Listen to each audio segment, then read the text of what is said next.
اللہ الرحمن الرحیم۔ عزیزان گرامی، السلام علیکم۔ پہلے سیمیسٹر کی آج دوسری کلاس ہے۔ ہمارا پرچہ ادبی تحریکیں جس پر گفتگو کا آغاز کیا تھا، اس سلسلے میں دوسری گفتگو کے ساتھ میں حاضر خدمت ہوں۔ گزشتہ گفتگو میں چند تعارفی باتیں ہوئیں، اس کے علاوہ میں نے کورس کا کچھ تعارف پیش کرنے کی کوشش کی اور کچھ آپ سے گزارشات کی کہ اگر آپ ایم فل اردو بہتر طریقے سے کرنا چاہتے ہیں تو ان چیزوں پر اگر عمل کریں گے تو انشاءاللہ آسانی رہے گی۔ مجھے بہت امید ہے کہ آپ نے گفتگو کو سنا ہوگا اور کوشش کریں گے آپ کہ ان چیزوں کو دیکھا جائے۔ عزیز طلباء و طالبات، اس کورس میں نے یہ بھی عرض کیا تھا کہ آپ کو اس کورس کی تصاویر جو ہیں، اس کی مفصلی جو ہمارا تدریسی منصوبہ ہوتا ہے، انشاءاللہ وہ بھی آپ کو بھیج دیا جائے گا۔ کورسز کے نام میں نے آپ کو بتا دیے تھے۔ پہلا ہے اصول تحقیق و تدوین، دوسرا ادبی تحریکیں، تیسرا نثری اردو ادب 1 پارٹ 1 جو ہے پہلا حصہ ہے۔ اب پھر میں نے یہ بھی بتایا تھا کہ دوسرے سیمیسٹر میں بھی 3 کورسز ہیں، تیسرے میں 2 ہیں اور چوتھے میں بھی 2، جو لوگ اٹھانا نہیں لکھیں۔ مجھے امید ہے کہ باقی کلاسز بھی باقاعدہ چل رہی ہوں گی۔ اچھا، اب جو ادبی تحریکیں کا پرچہ ہے، اس میں یہ عرض کر دوں کہ سائنس، مذہب، فلسفہ اور سماجیات کے انکشافات وہ روز افزوں نمو پذیر موضوعات سے نہ صرف ادب متاثر ہوتا ہے بلکہ ان سے نئی نئی تحریکیں بھی جنم لیتی ہیں۔ اس کورس کا مقصد، جو آپ کا ادبی تحریکیں کا کورس پہلے سیمیسٹر میں رکھا گیا ہے، اس کورس کا مقصد اردو زبان و ادب کے ارتقاء، فروغ اور ترقی میں محرک ادبی تحریکوں اور زیر سطح فکر کی ان لہروں کا جائزہ لینا ہے جو پہلے ادب پھر ادب کے ذریعے زندگی پر اثر انداز ہوتی ہے۔ اس کورس کا مقصد بھی آپ نے سن لیا۔ آپ کو معلوم ہونا چاہیے کہ اس کورس کا مقصد کیا ہے۔ پھر اردو میں پہلے سیمیسٹر میں یہ جو رکھا گیا ہے، تو یہی ہے کہ جو روز افزوں تبدیلیاں نمو پذیر ہو رہی ہیں معاشرے میں، سائنس میں، مذہب میں، فلسفے میں، تو ان سے ادب متاثر نہیں ہوتا بلکہ پوری زندگی اس سے متاثر ہوتی ہے اور نئی نئی تحریکیں جنم لیتی ہیں۔ تو ان تحریکوں کا جو ہے جائزہ لینا، ان محرکات کو دیکھنا، یہ ہمارا اس کورس کا مقصد ہے۔ اس کورس کے 3 حصے ہیں، یہ بھی میں نے عرض کیا تھا گزشتہ گفتگو میں۔ پہلا حصہ جو ہے وہ تحریک، اس کی تعریف، تحریک اور رجحان میں فرق، ادب سے اس کا تعلق اور اس کے عوامل، یہ پہلا حصہ ہے۔ دوسرا حصہ مغربی تحریکیں ہیں۔ اس دن میں نے یہ تو بتا دیا تھا کہ دوسرا اور تیسرا حصہ جو ہے وہ مغربی اور مشرقی تحریکوں پر مبنی ہوگا۔ آج آپ ان مغربی تحریکیں اور جو مغربی تحریکیں ہیں ان کے نام بھی سن لیجیے۔ پہلی ہے رومانویت، وجودیت، سریلزم، اظہاریت، تجریدیت، علامت نگاری، مارکسی تحریک، نفسیاتی تحریک، جس میں ہم دیکھیں گے لاشعور کی جو اہمیت ہوتی ہے، خود کلامی ہوتی ہے، آزاد تلازمہ خیال ہوتا ہے، پھر شعور کی روح کو دیکھنے کی کوشش کریں گے، نفسیاتی تحریک کی بات کر رہا ہوں۔ تو یہ تحریکیں جو ہیں مغربی، ان میں سے چند کو ہم بطور اصطلاحات اور چند کو بطور تحریک کے دیکھیں گے۔ بہت آسان ہیں، مشکل نہیں ہیں، لیکن یہ ہے کہ جو چیزیں آپ کے لیے بالکل نئی ہیں، آپ ان پر بات نہیں کر سکتے، بول نہیں سکتے، تو کوشش کریں گے کہ ان کو اچھے طریقے سے ہم پڑھ لیں، اچھے طریقے سے ان پر گفتگو ہو، تعارفی گفتگو کے مطلب مفاہیم دیکھنے کی کوشش کی جائے، اور پھر بر صغیر کی جو ادبی و فکری تحریکیں خصوصاً وہ ہیں، وہ میڈم آپ کو پڑھائیں گی، انہوں نے آپ کو بتا بھی دیا ہوگا کہ صوفیانہ فکر کی تحریک ہے، مسلم نشاط الثانیہ کی تحریک ہے، ریختہ کی تحریک ہے، ایہام گوئی کی تحریک ہے، اصلاح زبان کی تحریک ہے، فورٹ ولیم، یہ 3 حصے ہیں اس کے، الف بے جیم۔ بے میں ہے فورٹ ولیم کالج بطور تحریک کے، علی گڑھ تحریک کا رد عمل، رومانی تحریک اس میں بھی شامل ہے، وہاں رومانویت تھا، یہاں رومانی تحریک ہے، اس لیے میں نے عرض کیا تھا کہ ہم چند وہاں بطور اصطلاحات دیکھیں گے۔ انجمن پنجاب کی تحریک ہے،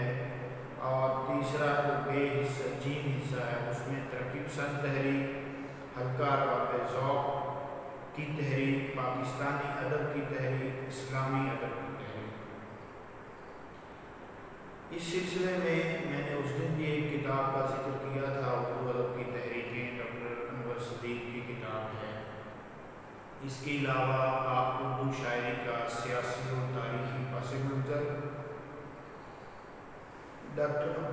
ابوالخیر کشفی کی یہ کتاب ہے، ایہام گوئی کی تحریک پر ایک پوری کتاب ہے ڈاکٹر ملک حسن اختر کی۔ اس طرح علامت نگاری کو دیکھنے کے لیے جدید اردو شاعری میں علامت نگاری، یہ کتاب ہے ڈاکٹر حسن کاشمیری کی، اور پھر حلقہ ارباب ذوق کی تحریک جو ہے معاشرتی تحریکوں میں، اس پر یونس جاوید صاحب کا PhD کا مقالہ ہے۔ اردو ادب میں رومانوی تحریک ڈاکٹر محمد حسن کی کتاب ہے، اردو میں ترقی پسند ادبی تحریک خلیل الرحمن اعظمی کی کتاب ہے۔ تو یہ آپ دیکھیں گے تو انشاءاللہ بہت ساری چیزیں آپ کو مل جائیں گی جو ہم پڑھیں گے۔ اچھا، اس کا پہلا حصہ آج ہم باقاعدہ شروع کرتے ہیں، اس میں چند باتیں ہیں، پہلے وہ دیکھیں گے، اور پھر انشاءاللہ تحریک اور رجحان کا فرق جو ہے اور ادب سے اس کا تعلق، تو یہ انشاءاللہ جاننے کی کوشش کریں گے۔ میں نے گزشتہ گفتگو میں یہ عرض کیا تھا کہ یہ چیزیں اس میں آئیں گی، تو اس میں پہلا حصہ جو ہے وہ تحریک کا ہے۔ اب تحریک کا حصہ کیسے اس میں شامل ہے کہ اس کی تعریف ہے،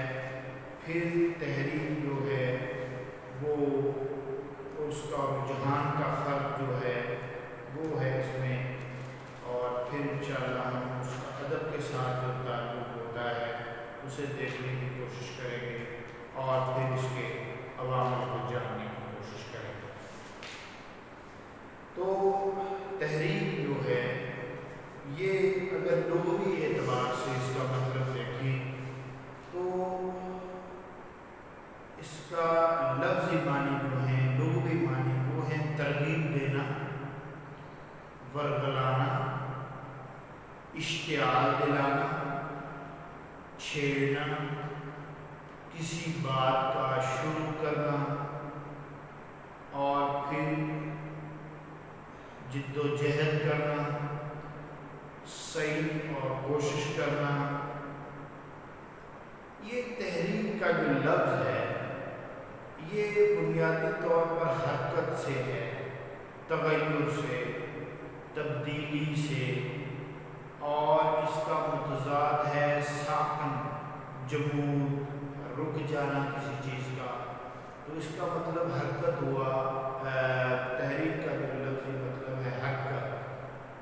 پڑنا، کچھ نہ کچھ ہلچل ہوتے رہنا، اور اس کی جو ہمہ رنگی اور تنوع کا عمل اس میں پیدا کیا جاتا ہے۔ تحریک میں ہمہ رنگی ہوتی ہے اور پھر تنوع کا عمل ہوتا ہے۔ اس کی تہ میں تحرک کا یعنی حرکت کا کوئی نہ کوئی عنصر ضرور کار فرما ہوتا ہے۔ ابتدا میں ہر طرف جمود تھا۔ دیکھیے اس پر انشاءاللہ گفتگو کریں گے آج بھی، مزید بھی انشاءاللہ، کہ کہا جاتا ہے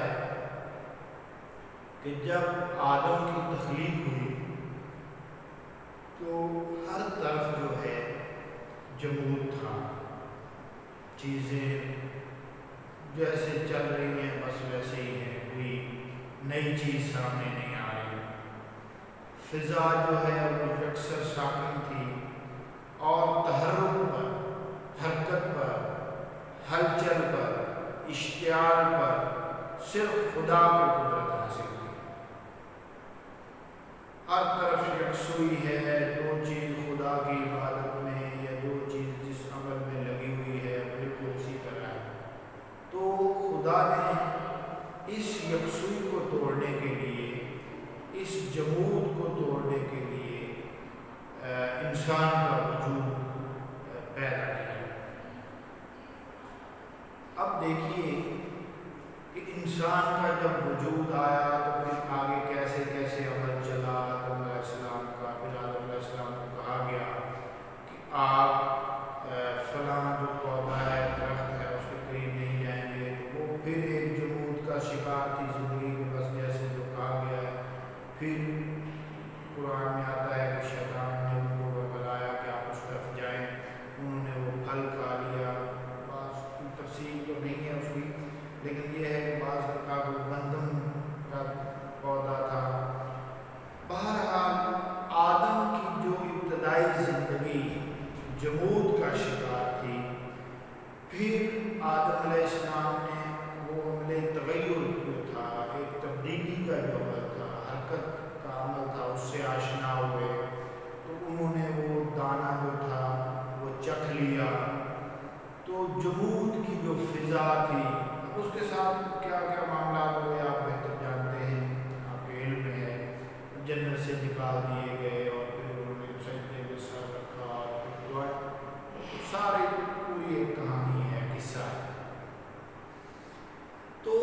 ان کے اس عمل سے پہلے تو یہ تھا کہ پوری فضا جو تھی وہ یکسر ساکن تھی اور تحرک پر صرف خدا کو قدرت حاصل تھی۔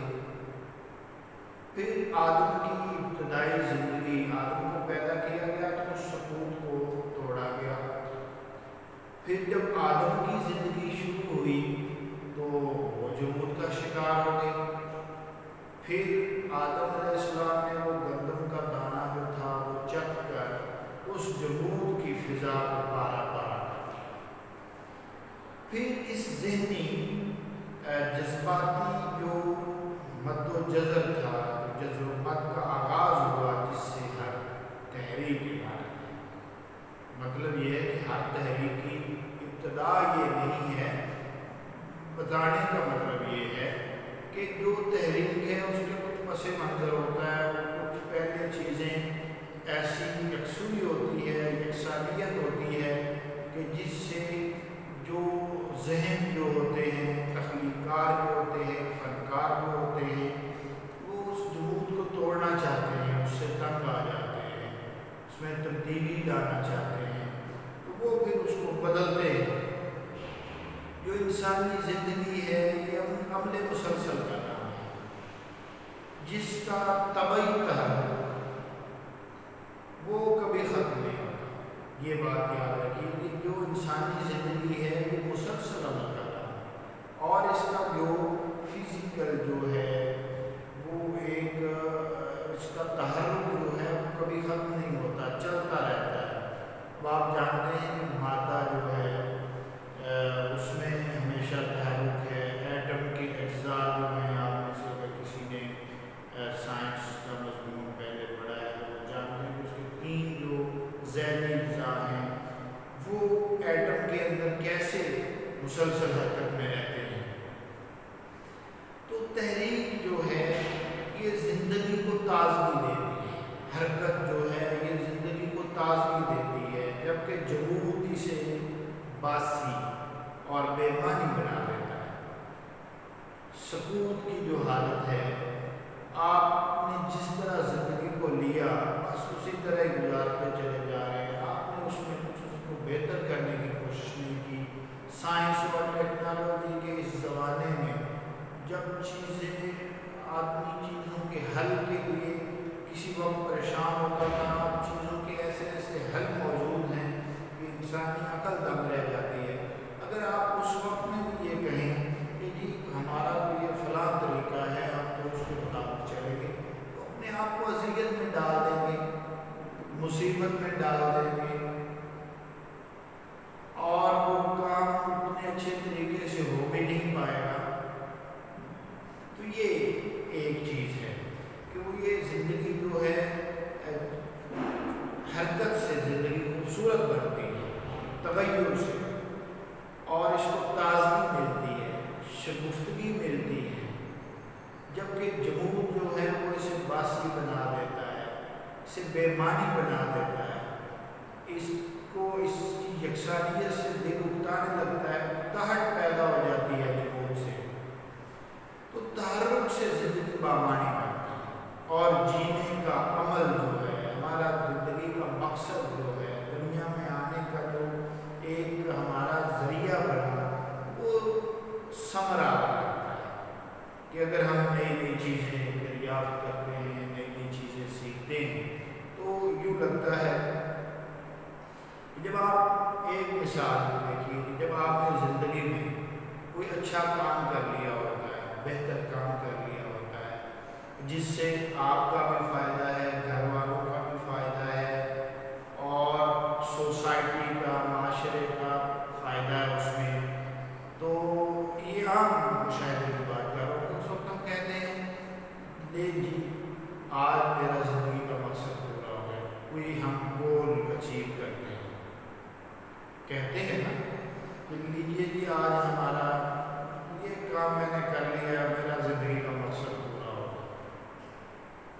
تو یہ ثمرآور لگتی ہے، حرکت سے زندگی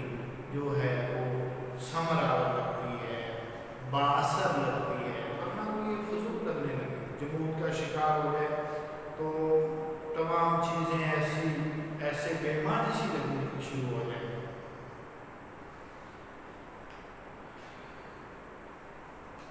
جو تحرک ہے اس سے زندگی بارونق ہوتی ہے، زندگی کی رونق میں اضافہ ہوتا ہے۔ آپ نے حرکت کے عمل میں آپ رہتے ہیں تو زندگی آپ کی پالش ہوتی رہتی ہے۔ ایک سانچے میں زندگی کو قبول کرنا دراصل کاہلی اور کام سے فرار ہے۔ بس ایک ہی طریقہ آپ کہیں گے یہ باپ دادا کا طریقہ ہمارا بنا ہوا ہے، ہم تو اس سانچے کے مطابق ہی چلیں گے۔ تو یہ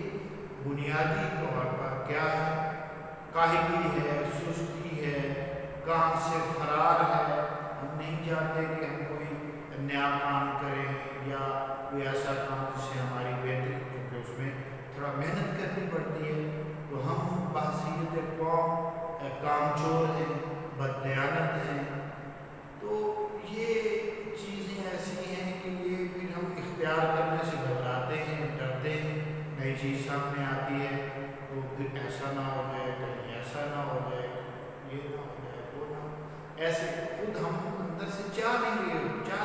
رہے ہوتے کہ یہ کام مزید ہو جائے، جتنا ہے بس ٹھیک ہے گزارا۔ تو یہ کاہلی اور کام سے فرار ہے۔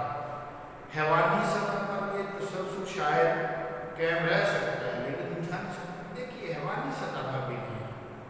حیوان اگر اپنی زندگی خود گزار رہے ہیں تو یہ ایک الگ بات ہے۔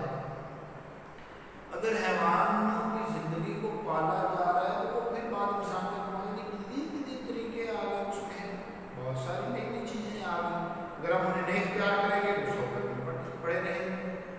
وہی ہمارے اس وقت اگر ہم نئی چیزوں کو اختیار کریں وہ ایک گھنٹے میں ہو سکتے ہیں، تو پرانے زمانے میں جب وہ ایک دن میں ہوتے تھے، ہم چونکہ فرار چاہ رہے ہوتے ہیں کہ تھوڑا تھوڑا کام سستی سے کاہلی سے ہو جائے اور کافی ہے، تو وہ پھر ہم اس کے لیے پوری زندگی ایسے ہی کرتے ہیں، ایک گھنٹے کے کام کے لیے ایک دن گزار دیتے ہیں۔ تحریک جو ہے وہ جمود کی قدیم اور لامتناہی حالت کو توڑ کر کسی نئی حقیقت کو سامنے لاتی ہے، جو قدیم میں کہیں ایک حالت بن چکی ہوتی ہے، یہ اس کو توڑتی ہے، نئی حقیقت کو سامنے لاتی ہے۔ جمود جو ہے یہ ایک انفعالی عمل ہے، جبکہ تحرک جو ہے یا تحریک جو ہے یا تغیر اور تبدیلی جو ہے یہ فعالیت سے تعلق ہے، اس میں کچھ کر گزرنے کی جستجو ہوتی ہے، خواہش ہوتی ہے۔ تو جمود کا تعلق جو ہے وہ ٹھہراؤ، یکسانیت اور کہنگی کے ساتھ، پرانے پن کے ساتھ، جبکہ تحریک جو ہے اس کا تعلق حرکت سے ہے، چلنے سے ہے، کچھ کر گزرنے سے ہے، یکسانیت کو توڑنے سے ہے، کہنگی میں جو چیزیں زمانہ قدیم کی پرانی چیزیں جو ہیں ایسی کہ جو فائدہ مند ہیں انہیں اختیار کیا جا سکتا ہے نئی جو زندگی ہے اس میں، لیکن تمام چیزیں جو ہیں وہ نہیں اس میں دیکھی جاتی یا انہیں ساتھ لے نہیں چلا جاتا۔ کہنگی جو ہے وہ حرکت میں اس سے ذرا احتیاط کی جاتی ہے، کوئی فائدہ مند چیز ہو تو لی جاتی ہے ورنہ چھوڑ دی جاتی ہے۔ تو تحریک جو ہے، اب میں مزید اس میں کوشش کرتا ہوں کہ تعریف میں نے لفظی مطلب بتا دیا، اس کا مطلب معنی۔ تو تحریک زندگی کی کشتی کو کھلے پانیوں کی سیر کراتی ہے، نئے جزیروں کی سیاحت پر آمادہ کرتی ہے۔ جمود میں ایسا نہیں ہے، جمود میں آپ ایک سیاح ہے، اس پہ جزیرے پر بیٹھے ہوئے ہیں، تو آپ کہیں دوسرا سمندر میں جزیرہ کہیں دور نظر آئے گا تو آپ کہیں گے کہ نا بھائی ایسے کشتی ڈوب جائے، خدا نہ کرے کچھ ہو جائے، جذباتی ہو کر خود کو خطرے میں ڈال دینا، یہ بڑی بات ہوتی ہے۔ اب دیکھیے کہ اگر ہم حرکت کے عمل کو حضرت آدم علیہ السلام کے قصے سے جوڑتے ہیں، جیسا کہ میں نے عرض کیا، تو ایک بات تو یہی ہے کہ وہ جمود کی زندگی تھی، یا خدا تعالیٰ ایسے میں بات کر رہا ہوں، آپ بھی معاف کیجیے گا، خدا تعالیٰ بھی معاف کرے، کہ اللہ تعالیٰ وہ فرشتوں کی جو ہر وقت کی یس سر یس سر، اللہ فرماتے کن فیکون، فرشتے کہتے ہیں جی ہو گیا، اللہ نے فرمایا یہ کام کر لو جی ہو گیا۔ تو پتہ نہیں خدا تعالیٰ کو اس یکسانیت سے خود مطلب ہے کہ کوئی ایسا معاملہ ہوا کہ خود یہ خواہش فرمائی کہ کوئی ایسی مخلوق پیدا کی جائے کہ جو کبھی یس سر اور کبھی نو سر بھی کہے۔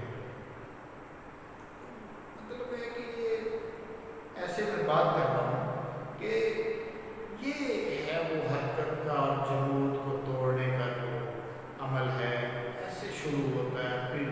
آگے انسانیت کی طرف یہ چلا جاتا ہے۔ تو حرکت کا جو عمل ہے اس وقت شروع ہوتا ہے جب حالت جمود اپنی انتہا کو پہنچ کر جو ہلچل ہے، جو برانگیختی ہے، اس کے عمل کو قبول کرنے کے لیے تیار ہو جاتا ہے۔ سمجھ رہے ہیں کہ ایسی حالت جو اپنی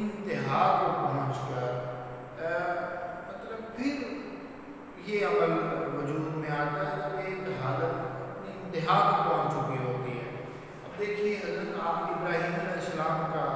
قصہ آپ نے سن رکھا ہوگا، آپ سب جانتے ہیں کہ کیسے جو ہے زندگی میں مختلف امتحانات آئے، پھر اللہ کی ہمت سے ان میں سرخرو ہوئے اور ان کے جو بت توڑنے کا عمل تھا، میں اس کی بات کرنا چاہ رہا ہوں، تو وہ بھی دیکھیے کہ ایک مسلسل عمل سے تنگ آ گئے بتوں کی جو ان کے والد بھی بناتے اور اس وقت پوجا کی جاتی، پہلے سورج کو دیکھا تو فرمانے لگے یہ بات خدا ہو سکتا ہے، پھر چاند کے بارے میں کہا، اور پھر جب سب غروب ہو گئے تو کہا کہ وہ نہیں ہو سکتا، بلکہ جو ان کو پیدا کر رہا ہے وہ میرا رب ہے۔ تو جو ایک عمل چل رہا تھا پوجا پاٹ کا، بتوں کی پوجا کا، تو ایک دن لوگ وہ میلے میں جاتے ہیں، آپ ان کے بتوں کو توڑنا شروع کر دیتے ہیں، بڑا بت جو ہوتا ہے اس کے کندھے پر کلاڑا رکھ دیتے ہیں، وہ واپس آ کر پوچھتے ہیں کہ ایسا کیوں کیا؟ آپ فرماتے ہیں ان سے پوچھ لو، یہ جو بڑا ہے اسے پتا ہو۔ وہ کہتے ہیں یہ تو بولتے نہیں ہیں۔ فرمانے لگے کہ پھر یہ کیسے سنتے ہیں تمہاری باتیں اور کیسے یہ عمل چل رہا ہے؟ یہ بہت ساری مثالیں جو ہیں یہ حرکت اور جبوت کے حوالے سے لکھی جا سکتی ہیں، دی جا سکتی ہیں۔ اس وقت جو ایک نیا نظام جو ہے جب حرکت وجود میں آتی ہے، جب یا تحریک جنم لیتی ہے یا تحریک جب پیدا ہوتی ہے، تو اس وقت کیا ہوتا ہے کہ ایک نظام جو ہے وہ شکست کا شکار ہونے لگتا ہے، توڑ پھوڑ کا شکار ہونے لگتا ہے، تو دوسرا اس کے کھنڈرات پر اپنی نئی تعمیر استوار کرتا ہے۔ سمجھ رہے؟ ایک نظام جو ہے وہ ٹوٹ پھوٹ کا شکار ہو رہا ہے، ختم ہو رہا ہے، تو دوسرا نظام اس پر اپنی نئی جو ہے بنیاد بنا کر اور اس کو درست کر کے اور پھر چلنا شروع ہو جاتا ہے۔ دیکھیے جو تاریخ عالم ہے اس میں معاشرے کو حرکت میں لانے کا عمل پہلے جادوگروں نے کیا، پرہتوں نے کیا اور پنڈتوں نے کیا، شعبدہ بازوں نے کیا، پھر شعور پختہ ہونے لگا، انسان کی عقل جو ہے وہ اس میں بہتری آنی شروع ہوئی، تو پیغمبروں کو، اولیاءوں، فلسفیوں، سائنسدانوں نے یہ کام انجام دیا۔ تو بات یہ ہے کہ تحریک اور جمود یہ کوئی آج کا معاملہ نہیں ہے کہ ہم نے ایم فل اردو کی کلاس شروع کی اور اس میں ایک پرچہ ہے ادبی تحریکیں، تو اس میں ہم نے حرکت یا تحریک کی تعریف، اصل میں تو ہم اپنا موضوع پڑھ رہے ہیں جس کا پہلا حصہ تھا کہ حرکت کی یا تحریک کی تعریف کیا ہے، تو تعریف ہونی تو چاہیے تھی کہ میں آپ کو اس کے لفظی معنی بتا دیتا کہ برگلانا ہے، اشتعال میں لانا ہے، چھیڑنا ہے، کسی بات کا شروع کرنا ہے، کوشش ہے، یہ سب کچھ بتا دیا آپ کو، اور ساتھ میں یہ کہتا کہ اس کی تہ میں حرکت کا کوئی نہ کوئی عنصر ہوتا ہے، اور یہ ابتدا میں ہر طرف جمود تھا، تو جو ہے اس کو توڑا گیا تو حرکت ہو گئی، اور یہ تحریک کا ابتدائی رنگ ہے۔ ہر تحریک ایسے شروع ہوتی ہے، اتنی بات تھی، تاریخ مکمل ہو جائے، امتحان میں ضرورت بھی ہوتی ہے، لیکن یہ باتیں جو اس کے ساتھ جڑی ہوئی ہیں یا تحریک زندگی کو کیسے تازگی بخشتی ہے، اسے کیسے بامانی بناتی ہے، اور اس سے جینے کا عمل جو ہے وہ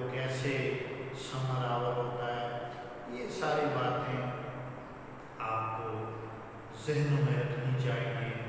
ان باتوں کا آپ پرچہ جب آپ لکھیں گے تو اس وقت ان چیزوں کا ذکر آپ وہاں فرمائیں گے تو مجھے خوشی ہوگی۔ ایک میں نے بات یہاں آپ سے شیئر کی ہے کہ حرکت کا عمل اس وقت شروع ہوتا ہے جب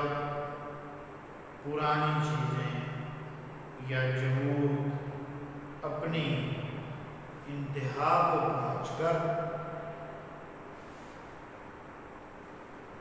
تحرک کے عمل کو قبول کرنے کے لیے تیار ہو جاتا ہے۔ اس بات پر دو تین باتیں میں عرض کروں گا۔ آپ اپنے گھر سے لے کر معاشرے تک، حکومت تک دیکھ لیں، ساری زندگی مثالوں سے، پورا معاشرہ مثالوں سے بھرا ہوا ہے۔ سیاسی حوالے سے دیکھیں، ایک حکومت سے دوسری کے آنے کا جو عمل ہے، لوگ اکتا جاتے ہیں، نئی بات چاہتے ہیں، اور اس وقت جو اب فنکار ہوتا ہے نا، جو وہ دیکھ لیتا ہے کہ معاشرے کا جو ایک رجحان ہے، معاشرے کا جو ایک خیال ہے، معاشرے کی جو ایک رو ہے، زیادہ لوگ کیا چاہ رہے ہیں۔ اب اگر زیادہ لوگ چاہ رہے ہیں کہ روزگار ملنا چاہیے، مہنگائی کم ہونی چاہیے، یہ بجلی کا ریٹ جو ہے یہ کم ہونا چاہیے، سب لوگوں کے یہ مسائل ہیں، تو جو لیڈر یا جو فنکار اس وقت اس طرح کی باتیں کرے گا کہ میں یہ بھی ختم کر دوں گا، یہ بھی ختم کر دوں گا، یہ بھی ختم کر دوں گا، تو وہ لوگ چونکہ پہلے اس حالت سے تنگ آ چکے ہوتے ہیں، اور جو ان کے دل کی بات کر رہا ہوتا ہے کہ یہ بھی کر دیا جائے گا، یہ بھی کر دیا جائے گا، وہ ان کو بڑا اس وقت بھلا معلوم ہوتا ہے، لگتا ہے کہ یہ تو ہمارے دل کی بات کی جا رہی ہے، وہ جانتا ہے ان چیزوں کو۔ تو جب وہ عام لوگوں کو دل کی بات کرے گا تو لوگوں میں پسندیدگی کی نظر سے دیکھا جائے گا، لوگ اسے پسند کریں گے، اس کی باتوں پر دھیان دیں گے اور اس کی طرف مائل ہونا شروع ہو جائیں گے۔ تو یہ تحرک اور جو جمود ہے اس کا بنیادی ہوتا ہے۔ انشاءاللہ اس پر مزید بھی گفتگو کریں گے۔ مجھے معلوم ہے کہ یہ جتنا واضح ہوگا، آنے والی جو تحریک ہیں وہ جب آپ علی گڑھ تحریک پڑھیں گے تو وہ میڈم جب کہیں گے یہ فلاں تحریک کا رد عمل ہے، یہ اس کے رد عمل میں سامنے آئی، اس وقت آپ کو یہ باتیں یاد آئیں گی کہ ایک تحریک جو ہے جب ختم ہو رہی ہوتی ہے، اس کے کھنڈرات پر نئی تحریک اپنی عمارت جو ہے وہ کھڑی کرتی ہے۔ تو یہ معاملات، یہ باتیں اس وقت آپ کو سمجھ میں آئیں گی۔ تو انشاءاللہ پھر اس پہ بات ہوتی رہے گی۔ میں کوشش کروں گا کہ اگلی گفتگو میں یہ جو تحریک کی تعریف ہے اس میں مزید کچھ باتیں آپ سے شیئر کروں، آپ کے گوشت گزار کروں، اور پھر ہم تحریک اور اس کے رجحان، تحریک کے جو اس میں ہے اور رجحان کا فرق جو ہے، رجحان بھی تو کسی طرف دھیان کو کہتے ہیں نا، تحریک جب بنتی ہے اور رجحان اور اس میں فرق، اسے بھی دیکھنے کی کوشش کریں گے، اور پھر اس کے جو اس کا ادب کے ساتھ تعلق ہے اسے بھی جاننے کی کوشش کریں گے۔ یہ موضوع یا کورس کا یہ حصہ جو پہلا ہے، یہ جب مکمل ہوگا تو پھر انشاءاللہ ہم مغربی تحریکوں کی طرف آ جائیں گے۔ میں آپ سے پھر یہ گزارش کروں گا کہ آپ نے محفل اردو میں داخلہ لیا ہے، تھوڑا سا وقت نکال کر لٹریچر کے ساتھ اپنے تعلق کو جوڑیں، دلچسپی پیدا کریں۔ یہ محفل اردو تو پھر آپ کو یوں لگے گا کہ بائیں ہاتھ کا کھیل ہے، کوئی مشکل نہیں ہے۔ انشاءاللہ اگلی گفتگو میں رجحان، تحریک کا فرق اور اس کی طبعی عمر میں نے جیسے عرض کیا تھا، یہ چند باتیں انشاءاللہ